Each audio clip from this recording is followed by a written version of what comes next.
Nosso bate-papo de hoje é com o jornalista Ovidio Nascimento. O Ovidio tem uma história jornalística não só em Guaíra, mas é uma pessoa que tem uma bagagem de longa data. É uma das pessoas que também acompanhou e se uniu à imprensa de Guaíra para estar falando sobre o caso Muniz e Taniguchi. A imprensa de Guaíra se uniu em busca da verdade, até porque tinha uma colega de trabalho, uma jornalista envolvida, e quando tem um jornalista envolvido, todo mundo fica apreensivo, porque todos nós somos contra a violência. Na ocasião, esse bate-papo com o Ovidio é, para quem não sabe, o Jornal é um veículo que tem toda uma criação, tem todo um trabalho do Ovidio. Quem lançou o Jornal em Guaíra foi o Ovidio. Lógico que a proposta do jornal, né, feito por uma pessoa gabaritada, uma pessoa que tem escola, uma pessoa que tem uma tradição no jornalismo, tinha uma outra linha. E foi através de anos que o Ovidio foi tentando, né, mostrar para Guaíra um novo formato de jornal, trazer uma nova linha jornalística. Mas o que deixa a gente triste, e a gente convidou o Ovidio para fazer esse bate-papo, é para ele contar para a gente, mais uma vez, a verdade. Que a gente está cansado da mentira. Contar a verdade de como foi feito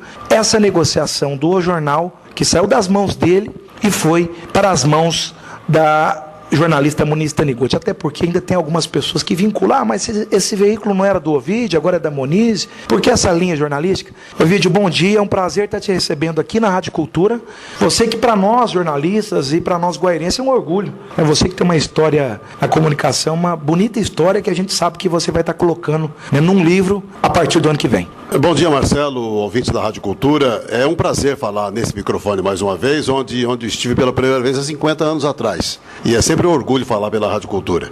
Infelizmente, o motivo hoje de eu falar na rádio é para esclarecer alguns pontos, né, que estão obscuros ainda numa história que não deveria estar acontecendo. O jornalismo de Guaíra, ele está sendo manchado por causa de um fato, onde se viu um jornal se basear em uma mentira. Então, existe uma mentira que o jornal está sustentando, não sabemos o motivo e não estamos interessados em saber qual é o motivo.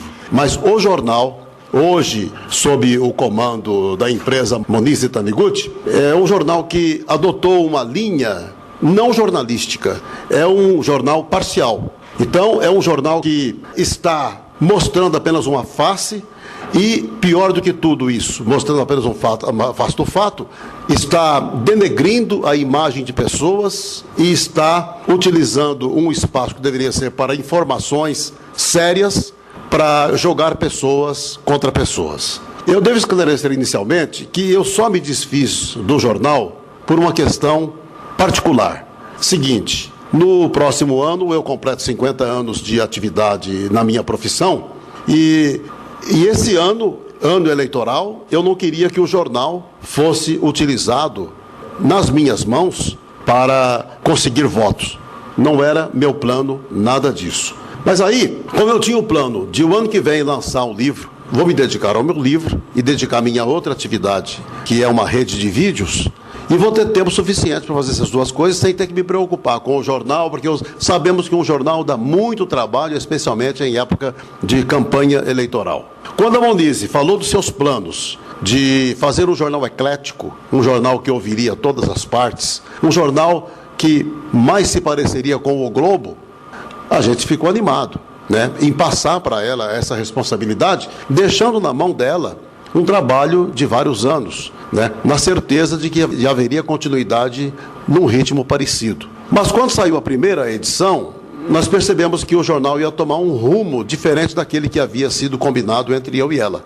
E até adverti a Muniz a respeito desse fato, dizendo que o que nós havíamos combinado não era aquilo, que o jornal teria uma linha realmente editorial voltada para os interesses da comunidade e não de grupos, que é o que foi o que ela me prometeu. Agora, quando foi para receber o valor, que eu me reservo o direito de guardar esse valor, eu vendi o jornal por uma quantia que não será revelada por mim. Se ela revelar, vai estar quebrando um trato mais uma vez, porque não era para dizer também que ela tinha um patrocinador. Ela tinha um patrocinador que eu fiquei sabendo depois, porque o pagamento daquela pequena quantia foi feito a mim lá no centro de distribuição do Grupo Ao Barulho. As razões desse pagamento vir de lá, eu acredito que não interessam para ninguém, para a opinião pública, de modo algum. O que interessa é que eu vendi o jornal para a Monize, tem um contrato assinado com ela, com a sua empresa, que não estabelece valor, mas que ficou combinado de que ela me prestaria essa homenagem de não informar para ninguém o valor pelo qual eu vendi, que acho que não vai interessar para ninguém. Apenas diante da justiça, se for preciso, a gente vai dar o esclarecimento. Mas acreditamos que a opinião pública precisa saber, porque é algo até degradante falar do valor pelo qual eu vendi esse jornal. Agora, ela me garantiu que o jornal seria eclético, que estabeleceria o contraditório, ouviria as partes envolvidas nos fatos, e ela não cumpriu nada disso. Não é? Com relação ao pagamento ter vindo, não importa de onde veio, o pagamento foi feito de acordo com o que eu tratei com ela. Tá certo. Até aí tudo bem. Agora estou apenas confirmando o que ela disse. Eu não tenho a coragem de mentir. Nunca foi meu propósito. Mas ela decepcionou porque não cumpriu sua parte, não é? De fazer um jornal sério, apenas o transformando em um boletim partidário. Eu lamento muito isso. Porque o que eu esperava é que o jornal seguisse no ritmo em que ele estava, mesmo que ela colocasse matérias contraditórias, que colocasse matérias polêmicas, desse oportunidade para o outro lado se manifestar.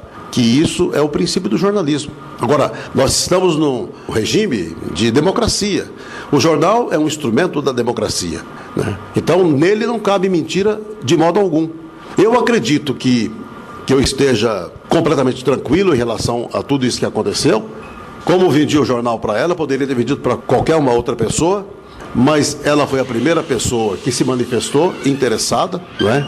E, aliás, eu tenho que confirmar que realmente ela está ligada a um grupo político, porque ela trabalhava para o grupo Ao Barulho, onde há hoje um candidato a vice-prefeito, que pertence a esse grupo, é o presidente desse grupo, mas nunca imaginava que o jornal, que era o motivo da nossa transação, foi passar para ela um órgão de imprensa e ela fazer desse órgão de imprensa um boletim partidário. Pior do que isso, sustentando fatos inverídicos, como é o caso do sequestro, que não existiu, segundo o delegado. Não sou eu que estou dizendo que não houve o sequestro. Do jornal que não foi impresso naquele dia, também não sou eu que estou dizendo. Isso foi comprovado nas investigações da polícia, nas investigações que foram feitas de maneira ampla, não apenas em Guaíra, mas em Barretos e São José do Rio Preto. Então, eu estou com a consciência tranquila.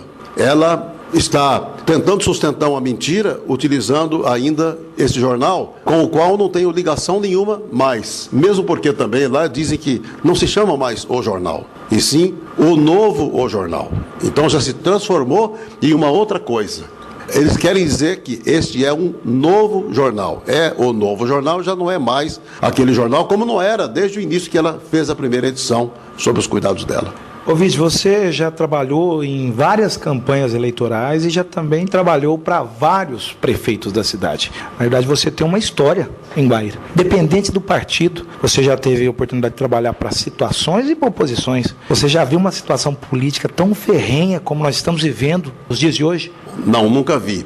A minha linha de trabalho em campanhas eleitorais sempre foi aquela de edificar o candidato para o qual estou trabalhando e de nunca denegrir a imagem do outro e muito menos tentar destruir como estão fazendo aqui, agora. O que nós vemos é que a utilização da internet está facilitando muito isso. As pessoas se sentem assim muito seguras de si, falam o que querem e isso está sendo muito ruim. Eu acho que essa campanha eleitoral em Guaíra, ela está muito perigosa. Quando ocorreu o fato do falso sequestro, falso segundo o delegado, não sou eu que estou dizendo, o delegado é quem disse que houve um falso sequestro, já falei, puxa, cumpriu-se aquilo que eu estava temendo. Já começou a acontecer coisa aqui. E poderá acontecer coisa pior? Eu acredito que sim, se seguir nesse mesmo ritmo. Infelizmente, as pessoas estão cada vez mais voltadas para os seus próprios interesses e querendo conseguir vencer uma batalha utilizando qualquer arma. Agora, usar da mentira, levando a população a acreditar em fatos inverídicos, isso aí eu acho que é lamentável, nunca poderia acontecer. Eu gostaria de esclarecer ainda que o pagamento que eu recebi era pelo direito de utilizar o título do jornal e apenas isso, né? Ficou combinado que não seria divulgado, que ela utilizaria aquele título do jornal. Mesmo porque o jornal não tinha nenhum patrimônio. O patrimônio do jornal é o meu computador, com a facilidade que temos hoje de internet, computador. O meu jornal era o meu computador, eu não ia vender meu computador para ela. Ela já tinha o computador dela. Eu não ia vender a minha empresa, que é a minha ferramenta, vendi apenas um produto dessa empresa, que era o jornal. E ela utilizou esse produto dela da maneira como está utilizando. Eu lamento, mais uma vez dizendo, que seja exatamente pela imprensa, não é? Porque quer queira, quer não queira, ela é um órgão de imprensa. Porque ela é jornalista formada, ela tem uma empresa, só que está cometendo uma pequena falha. A pequena falha de não informar qual é a gráfica que imprime o seu jornal, que está na Constituição, que todo jornal deve ter o nome da gráfica que imprime o seu jornal. Então são falhas que a gente percebe e que gostaria até de esclarecer aqui. É preciso que se siga exatamente aquilo que está na lei para haver garantia de credibilidade, no mínimo, não é? Porque o jornal, se não informa qual é a gráfica que imprimiu, já está perdendo credibilidade aí. Agora, infelizmente, acontecem coisas muito estranhas aqui em Guaíra este ano. Isso aí remonta a 1920, 1930. São coisas que aconteciam naquela época e que não deveria acontecer mais. A internet está proporcionando isso. E há muitas pessoas falando o que querem e não vão ser responsabilizadas por isso, infelizmente. Ovidio, obrigado pelas suas declarações e mais uma vez a gente trazendo a verdade para a comunidade, que eu acho que a comunidade precisa saber realmente, né, do que acontece e não ser, de uma certa forma, ludibriada, sendo enganada. Eu queria falar mais uma coisa a respeito de verdade. Cada um tem a sua. Agora, verdade é aquilo que se pode comprovar. Então, se o jornal circulou, se ele foi roubado, deve haver uma prova de que ele foi impresso. O delegado diz que não encontrou nenhuma prova de que o jornal foi impresso. E não viu nenhuma evidência de que houve um sequestro. Então, quando se fala em verdade, eu estou com a verdade, não, a pessoa está com a versão. Versão é uma coisa, verdade é outra. Eu acho que todos nós buscamos a verdade e não ficar com vaidade.